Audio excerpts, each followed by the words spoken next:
Scarface 1920 is a 1 to 4 player area control and deck building game where players are reliving the height of the Prohibition period during the 1920s, controlling one of the 4 rival gangs. In this video, we're going to talk about the very first expansion for the game called Bloody Business. In Bloody Business, we get to add new mechanics, a new sideboard, and also 2 new gangs to the mix. Now in this video, we're just going to cover what the game add-on of Bloody Business adds to the game. You want to learn what the other factions do, the 2 new gangs added to the game? Check out the videos in the series. Come on back after the break for a full breakdown of Bloody Business.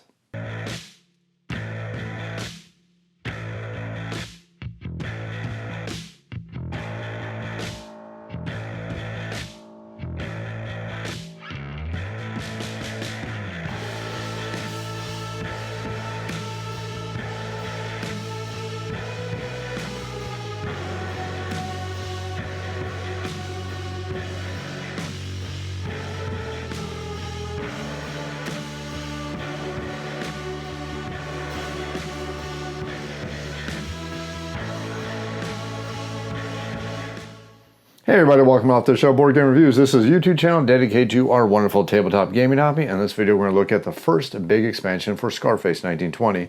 In this video, we're going to look at a little bit of Bloody Business.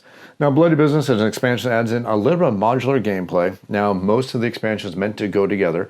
But the really cool thing about this expansion is there's actually some aspects you don't need to include. And it's actually something I really do appreciate. Because this is definitely what I like to refer to as one of those more advanced expansions. What do I mean by an advanced expansion? Well, an advanced expansion is something that adds a lot more mechanics to the game that are going to broaden the variety, broaden the mechanics, broaden the amount of stuff you can do in the game, but it's also a lot of stuff that's going to overwhelm newer players. So this is definitely not an expansion you're going to throw in the very first time you play the game, and this is definitely one of those expansions I suggest as you play the game more, which is something you're going to do because Scarface 1920 is definitely a great game. But the more you play the game, you want to slowly start bringing in the rest of these expansions in a modular fashion. The other really cool thing about that aspect is there's some things that you don't have to play with all the time. For example, you don't have to play with the mayors, you don't have to play with the street gangs, and you don't have to play with the G-men if you don't want to. But they do go together, all together form a really great expansion. And in this video, I'm going to teach you exactly what all these mechanics, all these modular systems do and how they modify the game itself. Now, before we go any further, I must re-emphasize this is based on a prototype. Not only does that mean that things can change, and this is a prototype, although I really don't think too much is going to be changing because this looks like a really tight ship that they're running right here. And everything here looks in pretty close to the final phase. I mean, there's a couple wording that's a little bit odd, but I know that's the easy things get fixed. Most of the stuff makes sense, it's very easy to understand, and it all fits together very well. But again, this is a prototype, so if you see any components that change, it could happen. If you see any wording that can change, it also could happen. But the very much overwhelming way the game is being played, we're going to go ahead and cover in this video.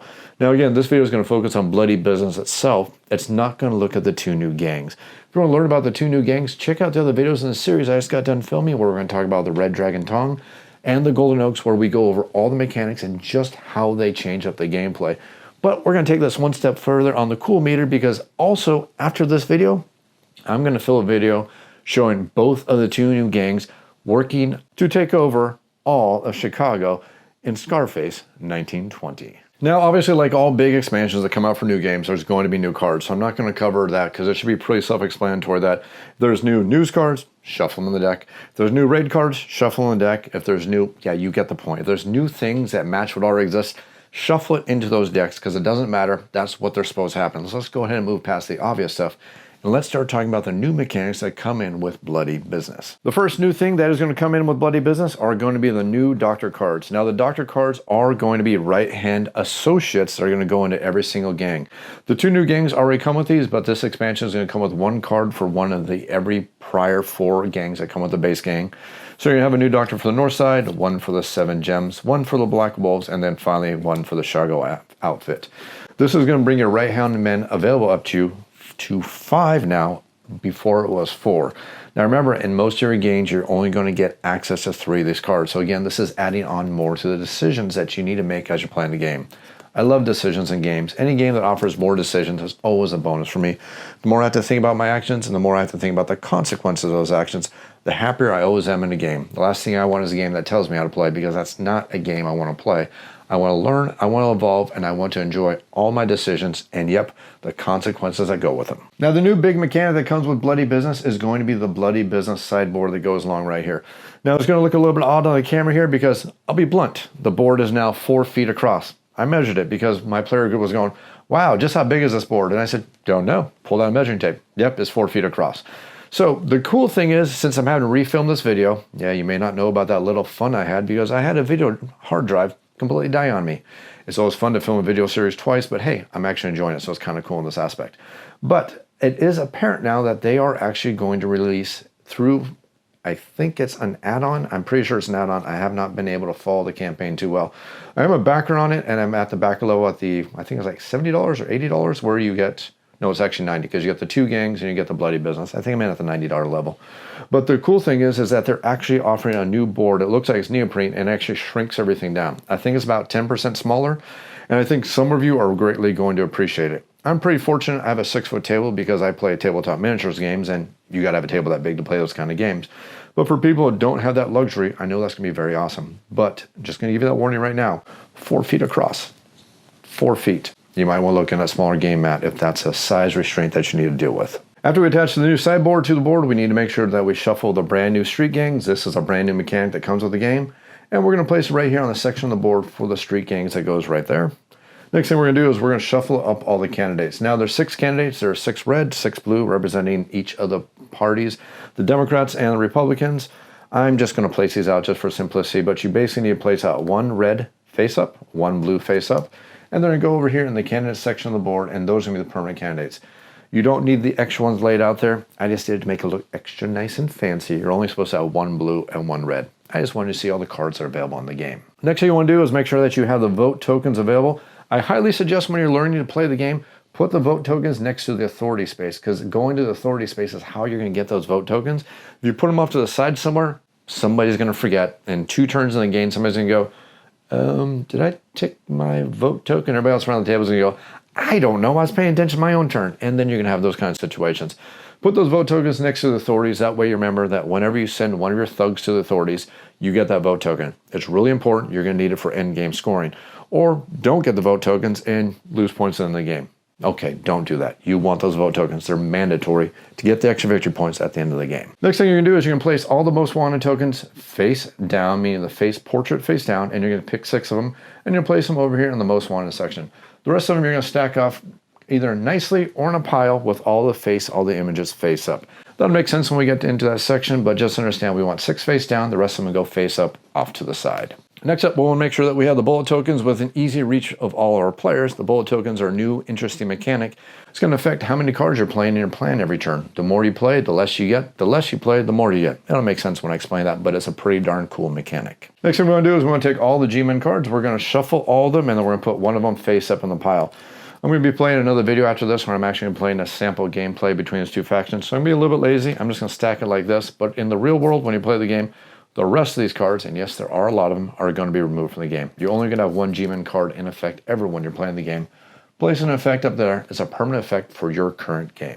Next thing we're going to do is we're going to put the leader of the FBI, the wonderful G-Man himself. He's going to go at the top of the raid shack on the exact opposite end for Elliot Ness. Elliot Ness will cycle up, and then the G-Men will cycle down. It'll make sense when we get to that point, but basically the G-Men is going to incorporate with the G-Men effect cards based on your position on the board when you encounter them. Don't encounter them. It's never a good thing. Just like Elliot Ness. Don't encounter them. It's never a good thing. The next cool thing is going to be the business and how the businesses are going to interact with all of the neighborhoods. And this is actually one of my favorite new mechanics from the game. Actually, I think this is my absolute favorite mechanic because it actually adds a new layer and depth to the game. Basically, after we randomize all the different businesses out here in the starting neighborhoods with those 3 starting businesses, you know, the brothels, the casinos, and the speakeasies, then we're going to line them all up on this track right here. And now you're going to see the businesses now have a different value set to them, meaning we've now added an extra layer to the area control mechanics of the game because some businesses are much more lucrative, meaning that some players are going to go after those lucrative businesses. It also means that that random setup that you do at the beginning of the game with the different businesses really matters. What I am thinking about doing every time I play the game, I don't know if this is going to be too random or not, but I definitely want to try this a couple times to see how balanced it is taking all these business tokens, except for the nightclubs, because they don't matter, because remember, we don't start with nightclubs in the game. But I'm thinking about taking all these, putting them in a bag, and then just putting them out randomly like that, and just seeing how the game plays out. I think it's going to be interesting because you're going to see some businesses that are highly, really contested and some businesses that aren't. And I could see that being a little bit interesting and creating some interesting mechanics and some very interesting ways the game is going to lay out. Much more cutthroat and much more area mechanics play instead of just being a card game. And I see that adding a lot of variety. I want to try that a couple times. I'm going to hold off my opinion on that because I can see that being leading to utter, complete chaos. But oh yeah, I want to try it. But the big takeaway here is, now that I'm gloating about my wonderful thought about how I want to play the game next time I play it, is you're going to see that every one of these businesses is now having a value. As we remove businesses and add them out onto the neighborhoods, we're going to see the value of that specific business is going to change. Brothels will go from $1 all the way up to $5 a piece as you get more of them. Casinos will start at $5 and they'll go all the way down to $1. Kind of makes sense. The more casinos you have, the less profitable they are. The more brothels you have, let's not go down that path. Then we have the speakeasies, which kind of go up to a starting level, kind of cap out, and then start going back down again, which is also a very interesting mechanic. I love this part of the board. It does add so much more to the gameplay. Really cool add-on. Finally, the last two things we need to do is make sure that you put your starting home district token in your starting home district, and you're actually going to put your Angry Boss miniature out on the board. Now, these are two new interesting mechanics. The big one is the Angry Boss. Now, the Angry Boss is an additional miniature on top of the boss miniature that goes on top of your gang board. This is actually your boss who's actually going out there and interacting with Chicago. So you're no longer just sitting behind a desk and telling your minions to go out there and do your will and your bidding. Now you're getting your hands dirty just a little bit, going out into the neighborhoods yourself to help spread your will across all of Chicago. Now we talked about the new interesting way the game is going to be setting up. Let's go ahead and explain how all these new components are going to interact with the game itself. The first thing we want to talk about is the G-Men track right here. Elliot Ness now has the assistance of the FBI, and they're actually going to count down in opposite way from Elliot Ness. Elliot Ness, as you know, will count up, and there's no crime rate allowed to be at the level of or below where Elliot Ness currently is at. That actually doesn't work the same for the G-Men themselves, and the G-Men, instead of going up on the track, like I said earlier, they're going to go down on the track.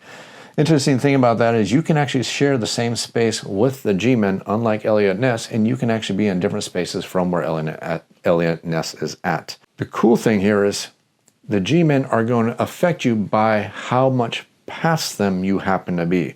So as they continue to go down on the track, they're going to affect all the players who are above their current level, meaning that they're going to have various effects on them based on how far they are. Instead of worrying about a green, yellow, orange, and a red track, we're going to count how many spaces we happen to be above the current location of the G-Men, and that's how badly they're going to hit us. So that's kind of a cool new track that we have now. It's the exact opposite of the Elliot Ness, and it adds a really cool, nice little mechanic, and it's going to interact with the way that the G-Men cards are going to take effect. The next thing we're going to have is we're going to have the home district token for every one of our players. Now, the home district token is going to be placed at the start of the game, and this home district token is going to stay there for the rest of the game. It is actually going to give you presence in that district for the rest of the game. It's kind of a nice mechanic, and I think it fixes a little bit of a potential issue that you might have fallen into for less than stellar play in the base game, so I can see why this was added to the game. Basically allows it for you to always have presence on the board besides just having your one vehicle that you start with at the start of the game.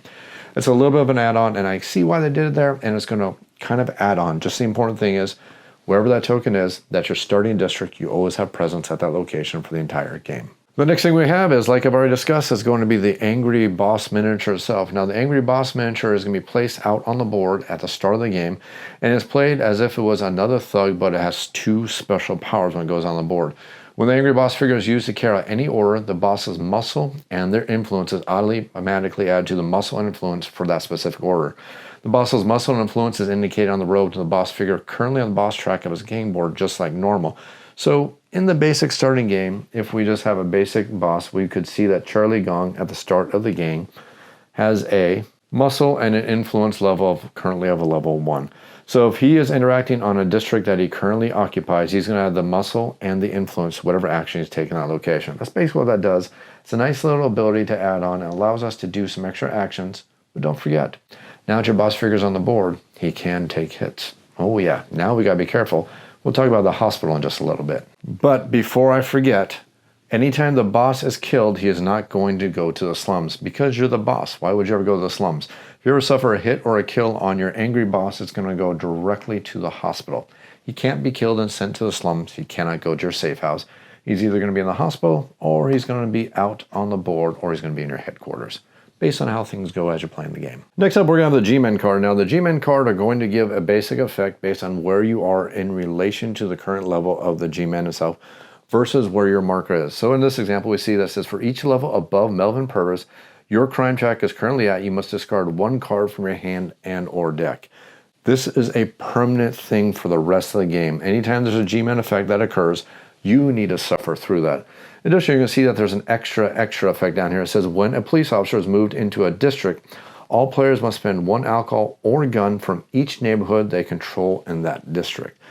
This is so interesting because this now gives extra power and extra abilities to the police officers.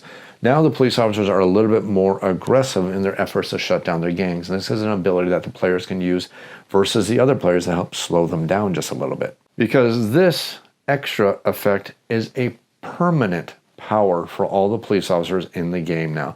Every time anything happens with the police officers, this effect is basically added on to their typical bribery that we have to do for the police officers.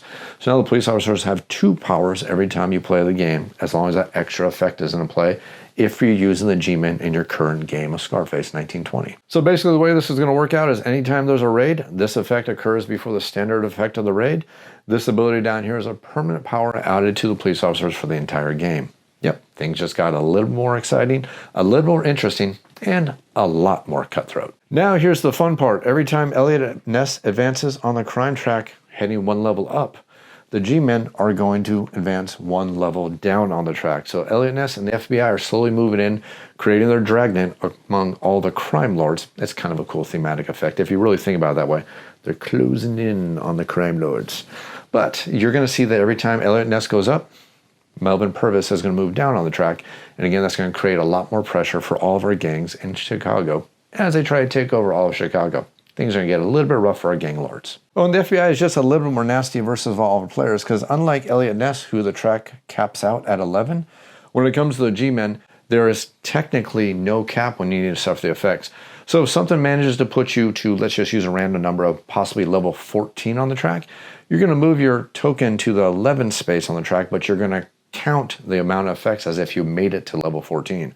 So if Melvin Purvis had to make it down to level 6 and you were technically at level 14, 6 from 14, yep, that's how much damage you're going to have to take based on the G-Men effect, even though your token will remain at level 11. So be very, very careful. Unlike Elliot Ness, going beyond the track can be very, very harmful. Next up, we're going to have the hospital. Anytime one of your units, for any reason at all, takes a hit, specifically a hit, remember that terminology that's specific to this game, this is for a hit, they're going to end up going to the hospital. Whenever a player manages to heal, they're going to pull as many of their thugs out of the hospital based on the current amount of gang upgrades they manage to get throughout the game. So if you only have 0 or 1 gang upgrades, basically at the start of the game, you only get 1 of your thugs back out of the hospital every time you have a heal effect.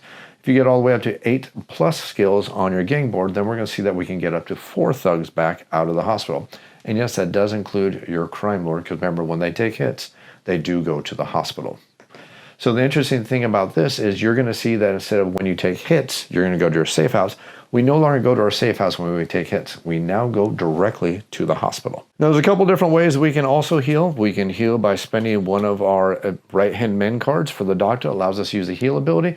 We can also heal during the reorganization phase. There's a couple other abilities that allow us to heal, but basically these are the 2 main ways we're going to heal. During the reorganization phase, spending one of the doctor cards or using extortion by using the bullets. We'll explain how that works when we get to that point. But just understand that's a little bit different when you take a hit now. Instead of going to your safe house, you're going to go directly to the hospital. Next up we have is the politician mechanic. Now the politician mechanics is interesting. Every one of these cards is double-sided. You have the Democrat and the Republican side on both of these cards. I think I got that backwards. No, I didn't. Yes, I did. Oh, well. Anyways, colors are hard some days. So basically these cards are going to be double-sided, and these are going to give us a new endgame scoring mechanic. Instead of the standard scoring mechanics that we're going to be going for, the new scoring mechanics will be based on whatever politicians we have in the game. Every time we play the game, we're going to pick 1 Democrat and 1 Republican. Again, these are double-sided, which makes sure that you have a lot of variety and a lot of options every time you're picking your politicians. But they're going to give you a new endgame mechanic on how we're going to score at the end of the game. Basically, the things that we're working towards. Here's the cool thing. Every time you send one of your thugs to the authorities, you're going to take a vote token. You'll notice these vote tokens are double-sided. You have the red side and then you have the blue side. Why is this important? Because at the end of the game, players are going to put out their vote tokens and vote for which politician is going to be the politician who wins the electoral race. That is the politician card we're going to use for everybody to score on. So basically you have this new interesting extra layer mechanic where players are secretly using the authorities as much as possible to guarantee the politician they want to win wins the race, so that way they get the extra victory points because their politician is the one they're working their mechanics towards. So now you basically have three ways you can play the game. One way, you can play to make sure that your politician wins. The other way is you can kind of play a way where you're kind of factoring it doesn't matter which politician wins, you're going to kind of factor in both of them equally. Or the third way you can win is you can just kind of hope for the ways of the whims and hope that somebody picks the politician that you really, really want. Probably not the best way to play. But it can be very interesting to go ahead and see exactly how the mechanics of the politicians change up the gameplay. So basically, send your thugs to the authorities, cast your votes whether you want the Republican or the Democratic representative to win the race, to go ahead and score those victory points at the end of the game. It's going to be adding a little bit more fun, and it's also going to change up the gameplay just a little bit because now we're adding a little bit more power to the authority space because you may just want to send one of your thugs there, not because you really need the authority space, but maybe because you really need those vote tokens. It's going to add a little bit more fun. Next up, let's have a look at the bullet tokens right here because the bullet tokens are going to add a very unique new aspect to the game based on exactly how many cards you play into your plan every single turn. If you play 0 cards into your plan, it can happen based on various mechanics, maybe discards or something like that. Doesn't allow you to actually have any cards in your hand. You may still have cards in your draw pile, but none in your hand due to discard mechanics. If that happens to you, you're going to get 2 bullets. If you only play 1 card into your plan, at the end of your turn, you're going to get 1 bullet. And if you play 2 or more cards in your plan, you're going to get 0 bullets. So basically, this is adding an extra layer, giving these bullets based on how many cards you play into your plan at your turn. And you get those bullets at the end of your turn based on your, your kind of cleanup section that you're going to do at the end of every one of your turns. While you're basically discarding your cards, you're going to see how many cards are in your plan, and that's how many bullets you're going to get, anywhere from 0 to 2 bullets, based on how many cards you played. Now the bullets, just like money, are going to go behind your screen so the other players don't see how many bullets you have. It's kind of a secret resource you get to use throughout the game. Now, the next thing we have is going to be the business track. I kind of explained this a little bit earlier, but I kind of want to put this in a nice, one neat little section right here. But basically, this is going to be the value of every single business when you go ahead and collect your resources and your profits from the businesses that you own out on the board. So the top money showing is the amount that business is worth for you whenever you're getting the money resources from your businesses. And anytime you take a business, you're going to take from the top, again, changing the amount of money every one of these businesses are worth. And every time a business is lost, it's going to go back to the top of the track, changing the current value of how much those businesses are worth. And again, every time you do an action that allows you to get money from your businesses, you're basically going to look at the value for that specific business, and that's how much money it's going to provide for you. It's a really cool mechanic. And I'm not afraid to say that even if you play this game modularly, like I said at the beginning of the video, where some things you may want to use, some things you may not. Like, for example, I highly suggest when players are learning the game, don't use the Democrats. I probably also wouldn't use the G-Men with early learning players, but I would definitely, every single time I play the game, use this business track. It is just that darn cool, that darn awesome, and it really does add to the area control mechanics quite a bit. It really should be a basic mechanic for the game. I'll talk about it when I kind of discuss the game later, but understand, cool thing. Next up we have are the street gangs. Now, how we gain the street gangs, I'll talk about in just a moment in the next section when we talk about the extortion section by using those bullets. Don't want to skip ahead. I'm trying to keep this as piecemeal as possible because the reason why I'm presenting it like this is to re-emphasize how modular this expansion truly is. So let's go ahead and talk about the street gangs. Now, every one of the street gang cards is going to have 2 sections on it. It's basically going to have a top section and a bottom section on it. You can use these cards for the top section or the bottom section, and once you do so, you're simply going to discard it. Kind of in a way, think of these like the jobs that are instant. You're basically going to use them and discard them to the bottom of the street gangs deck itself, and that's pretty much how they work. It's kind of simple like that. The maximum amount of street gangs you can ever have in your hand is equal to your current hand size. So effectively, we do have a second hand of cards, and you're going to be really technical. Yes, that's 3 hands of cards because you have your hand of cards, you have your jobs, and now you have your street gangs. Of course, the jobs are unlimited. Your hand of cards is based on your hand size, based on your current level of your gang, and your street gangs is also the same. The maximum amount of street gang cards you never have in your hand is equal to your hand size. And basically, like I said, when you play these cards, you can either do the top half or you can do the bottom half. It's going to give you an effect that's going to be kind of cool. Some of these cards, though, are going to have an ability called Opportunity, which means it's going to go off when that opportunity presents itself. And some of them are going to have a duration, which means they're going to last until the start of your next turn. But beyond that, you're going to play these cards on your turn as if you would play any kind of skill card, as if it was an associate or something like that. And actually, I think it'd be better to represent them just to describe them more like the instance on the jobs, because with a job, as long as you meet the criteria, you can play as many job instances as you want during turn. The street games are kind of the same way. As long as you have the cards in your hand, you can play as many of them as you want. The only difference is the duration ones are going to last, and then you also have the opportunity ones that are going to tell you when they're going to go off. Beyond that, whenever you play one of these cards, you're simply going to take the cards, place them on the bottom of the deck, and that's how you're going to use them. Nice and easy. Now let's go ahead and start talking about the extortion tokens, because extortion is how we're going to get those street gangs. It's also going to allow us to do some healing. It's also going to allow us to do some extra very cool things.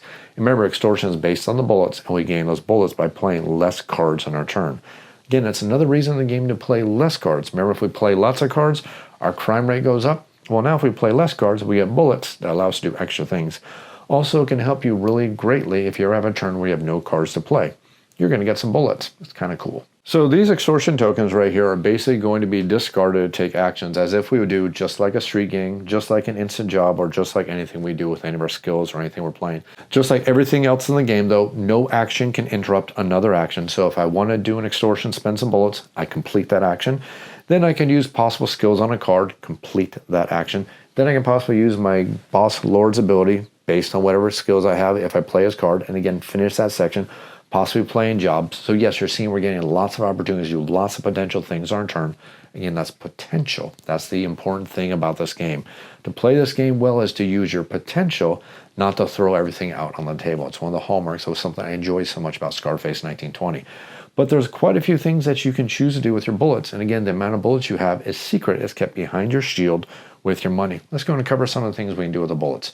The first thing we can do is we can spend one of these bullets to go ahead and get a street gang. We simply discard a bullet, grab the top street gang card, and add it into our secondary, or I guess tertiary hand if you want to be very technical. But add it into our hand, and we can only have as many street gangs as our total hand size. The cool thing, though, is if I discard 3 bullets and my hand size happens to be 3, I can go ahead and get 3 gang cards or 3 street gangs immediately, which is kind of cool.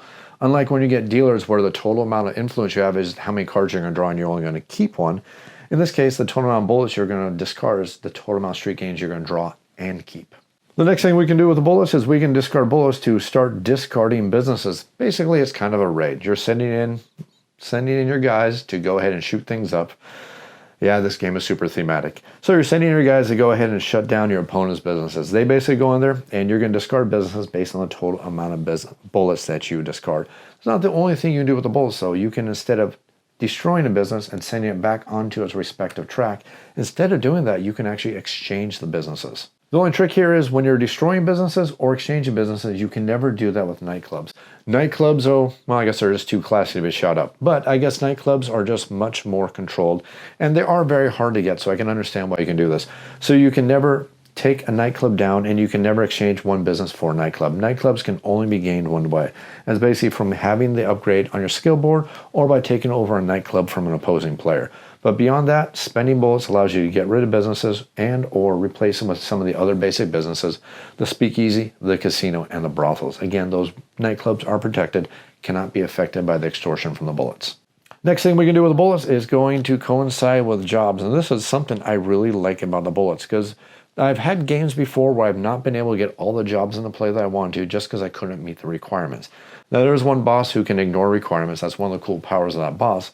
But I like this new mechanic. If we discard a bullet, we can ignore one of the requirements on a job card, and that can actually make it easier to get some of these jobs into play and make sure those job cards don't sit there and rot in your hand. I know that's one thing that I've encountered a few times in the basic game of Scarface 1920. There's been some jobs I looked at in my hand and I said, yeah, never going to happen. I've kind of just placed it off to the side. That's something that's not going to happen here, because as long as you get a couple of bullets, you can pretty much guarantee you can get those jobs into play. The trick here is, though, unlike the other abilities such as getting rid of businesses, you can only discard one card to ignore one requirement. So if a card has multiple requirements that you can't meet, you're going to have to figure out how to meet those other requirements, because the bullet can only cancel one of the requirements itself. Next thing we can do is we can discard a bullet to go ahead and heal based on our current heal value. Now, it's one bullet to heal based on our heal value. So if we've unlocked 8 skills, I can discard one bullet to heal 4 people from the hospital. And when you heal from the hospital, they're going to go back and be available for your use back in your gang track. So that's kind of cool.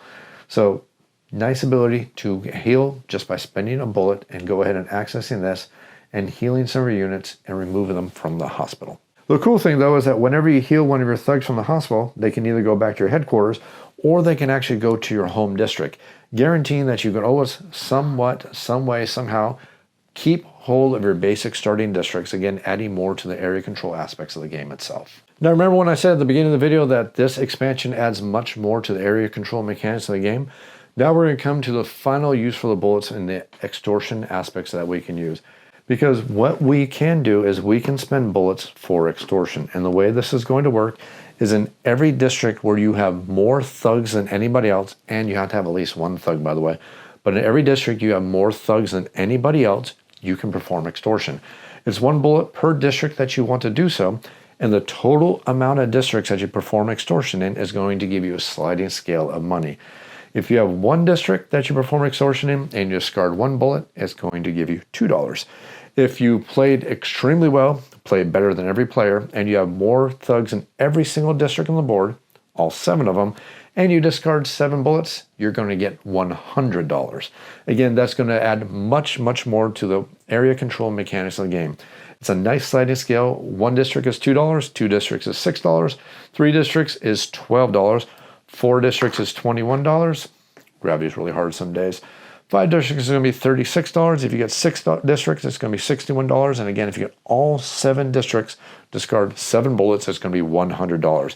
Yes, that does mean that Stephanie is much more devious as an enemy now as a gang leader. Because remember, one of her great powers is the ability to spread across the board. Be wary of Stephanie players. They're going to be much more devious in their aspects of controlling the board. And yep, they're going to make a lot of money if you let them do it. It's lots of fun. And now we come to the final new mechanic that comes with Bloody Business, and that's going to be the most wanted section on the board. Now, before we go any further, and I know I'm kind of doing a little bit of a review when I'm talking about these aspects. Basically, I'm doing that because I'm not filming a review video for this game. I'm basically just letting you see everything that's available for the game. I don't like doing reviews for games that have not been released or not in final form. It's just something I don't like doing. Remember, I'm sponsor free. I want to give you honest opinions, and I can't give you an honest opinion of something that's not really released because things can change. Although, like I said, I don't see too much changing with this game, but I like to give that preamble and that preface. But the most wanted section is the most interesting thing because this is one section that I highly suggest if you're going to play this game modularly, like I discussed earlier.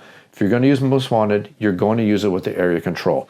If you're going to use one, make sure you use the other one because area control is going to help area control gangs. The most wanted section is going to help gangs that like to work with the associates row, and I'll show you exactly how that works. Every time a player hires an associate, you're going to look at the symbol on that specific associate. You're going to take the total amount of tokens. Yes, I said total amount, and that'll be very important here in just a second. You're going to take the total amount of tokens that match that symbol, and you're going to gain that reward. So, for example, if I was playing the Red Tong and I hired the Sicilian Hitman, I either paid the money or didn't, depending if I'm going to put it in my hand or into my discard pile. And then once I've done that, I'm going to take the matching symbol tokens, and in this case, I would gain a gun. I'd have to place this gun either on a deal, just like normal, or I have to place it out here on a neighborhood if I don't have any deals. And of course, if I don't have either of those things, yes, the resource is going to be lost. Once I've done that, that token is going to be removed from the game. Put these pieces back just to continue showing how that's going to happen. After that occurs, we're going to look at every single remaining space on the board that does not have that matching symbol on it, and it's going to randomly gain one of the tokens. That's going to increase the value of that specific space. So since we gained the Hitman, which is this crime type right here, I'm now going to fill in 1, 2, 3, 4, and now 5. You notice the crime type that was just selected is not going to gain a token. So now on a future turn, if another player buys this one who has this crime type right here, they're not going to gain a token at all. But if on a future turn somebody perhaps picked this job type, they will simply gain all the rewards from that, which in this case will be $3, and they're going to gain an extortion bullet. Then we're going to fill up all the other rows, so that would fill up this section, this one, this one, this one, this one, and we're going to ignore that one because it has the matching crime type on it. So that's how that section is going to work. So you're going to see that this adds a lot more power to any gang that's able to manipulate the associate row here very, very much. So I want to emphasize again that if you're going to use the most wanted, make sure you use the area control aspect of the extortion. If you don't want to use the extortion and you don't want to use that area control, probably don't want to do the most wanted. I think these are the two big modules for the game that are really, really important that you need to make sure you use them with each other so you don't give one gang type a leg up. Because just imagine if you played Scarface 1920 multiple times like I have, imagine this scenario. Al Capone versus Stephanie. If I decide to only use the most wanted and ignore the area control, who's going to be a little bit upset as they're going to feel like the market and the game is very much one-sided in their direction? Let's reverse the rules a little bit here. Let's say we play Stephanie and Al Capone and we only use the area control aspects of it. Yeah, you're going to see that Stephanie's going to pull away on the victory points because she's great at area control. It's what she does very well. Al Capone's very good at the associate row. It's what he does very, very well. So if you're going to take this game modularly, like I've discussed a couple of times, put these two modules together. You'll thank me later. But that goes ahead and covers all the new modules. Let's go and explain the turn structure, what's changed, and how the new turn structure is going to work. Because there's a couple of different modifications. It's not too bad, though. So on your turn, when you're doing the carry out actions turn, there's only two different things that we're going to add on to the basic things we're going to do. Remember, we're laying out a job plan, we're performing actions, we're taking an order, and we're doing any associate skills and everything like that. The new things we're possibly going to do during our turn are going to be the extortions with the bullets and then possibly spending street gangs. That's the only change to the action turn. And just like normal, we can do those abilities in any order. The caveat here is you have to finish one thing before you go to the next thing. So there's no interrupting to get extra abilities. That's cheating. Finish one thing, go on to the next, finish it, go on to the next, just like the basic rules of Scarface 1920. And again, that's going to be the extortion, that's going to be the street gangs are added into the options that you can do on your action turn. After your action turn is over, you're going to discard your plan just like you would like normal. Then you're going to take a certain amount of extortion bullets based on how many cards you played into your plan. And then you're simply going to draw your hand back up based on your current hand size, just like you would in the standard rules. The next change to the rules is going to be in the reorganization phase. And again, that's the basic change that instead of every business being worth $3 individually, the business value is going to be based on the current value of the track over here. Not a big change, but that's going to slightly change the reorganization phase. And after that, you're simply going to go on to retrieving your thugs from authorities, your deals, and your jobs. And you're going to retrieve as many from the prison as your lawyer value. And then you're going to retrieve as many from the hospital based on your total amount of skills that allows for your healing level. Again, anywhere from 0 skills you gain all the way up to 8+ is how much you're going to heal, and thugs you're going to get back from the hospital. The next thing that's going to be a difference is when we're going to carry out raids. Before we carry out any raids, we must resolve the current G-Men card that's in play. We resolve it just like I described earlier. Then we're going to go on and carry out the raid as if we normally would. The rest of the raid phase handles as normal. And then the next change is going to be during the extra phase, whenever we have the extra phase. We need to make sure that we increase the level of Elliot Ness on the track. And of course, just like normal, he's going to bump up any crime lords that happen to be in his way, because no crime lord could have their crime level on or below Elliot Ness's level. And then we got to make sure that Melvin's going to go down 1 level on the crime track wave himself. After that, we're going to carry out the extra phase as normal. We're simply going to refresh the associate marker here. We're going to reveal a new news card right here. And if we get the Prohibition ends at last, then the game is going to come to an end, obviously. Then we're simply going to refresh the time marker like we normally would from this extra space back to whatever the current player count number happens to be. So that is a full tutorial on how to play Bloody Business. In this video, I actually ended up going a little bit longer than I wanted to, but I want to inject some of my opinions on the game here because, like I said, I'm not filming a review for this. If you want to hear my review for it, this is a must-have purchase to go with Scarface 1920. I love Scarface 1920. I think it's an absolutely great game. And I do realize that it's not a game for everybody because it is a little bit more of an aggressive game. Not everybody likes aggressive games, but I do. I like games that are aggressive. I like games that allow you to make decisions that matter. I like games that allow you to fail a little bit. I'm not a huge fan of games that like to do a lot of hand-holding, and I think a game that allows you to fail a little bit is a game that allows you to get better at. That's what Scarface 1920 does. Bloody Business goes ahead and adds in some new mechanics that keeps the game fresh, keeps the game cool, and does one thing that I think is the best thing you can ever do for a game out there. Add new factions in asymmetric games. That's why games are so darn great that do that. Look at the game of Root. Root is an absolute great game in everybody's opinion because there's so many different factions. They add so much replay and so much variety. That's what Scarface 1920 is doing now. We get 2 new gangs. Of course, we can play the game up to 6 players now, and that's really, really great, and it's something I'm so looking forward to. Yeah, I know the game's going to take a little bit longer, but for my game group, it's not about play time, it's play enjoyment. Play enjoyment means that everybody can sit against the table and have fun with that game. So, all these mechanics, definite must buy. I definitely enjoy everything it adds. I think it does some great things to the basic game.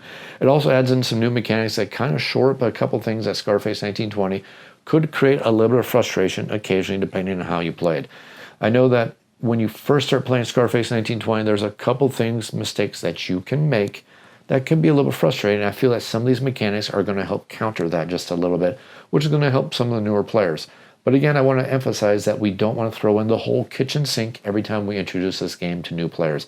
I would highly suggest when you're doing new players, take the basic game plus the business track right here and maybe picking one more thing that you think might be a little bit more fun depending on your play group.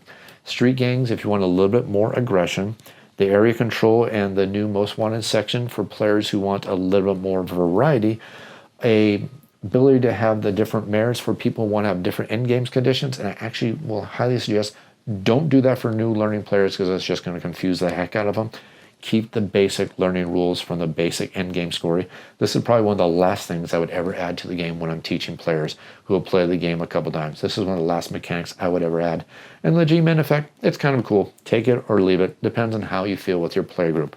Hope you enjoyed this video. I hope you've been enjoying this video series covering Scarface 1920 Bloody Business. If you have any comments, questions, make sure you leave them down in the YouTube comments down below. I'll do my best to get those questions as quickly as I can. You can also feel free to email me. Off the show board game reviews, that is otsbgr@gmail.com. I do my best to answer those emails as quickly as I can. If you enjoy the content, you enjoy the videos I put out there, think about supporting the channel on Patreon. Just $1 in tip jar is a great way to say thanks. Remember, the channel is 100% sponsor free. I'm not paid for my opinions, which means that I can give you my honest opinions, but it does mean that everything comes out of my own pocketbook. You can toss $1 in tip jar as a great way to say thanks and help keep the channel growing strong. But again, you don't even have to do that. 2 seconds and 2 mouse clicks is all you really need. Click that like button, click that subscribe button. It tells YouTube analytics that this is a great channel that other people should check out.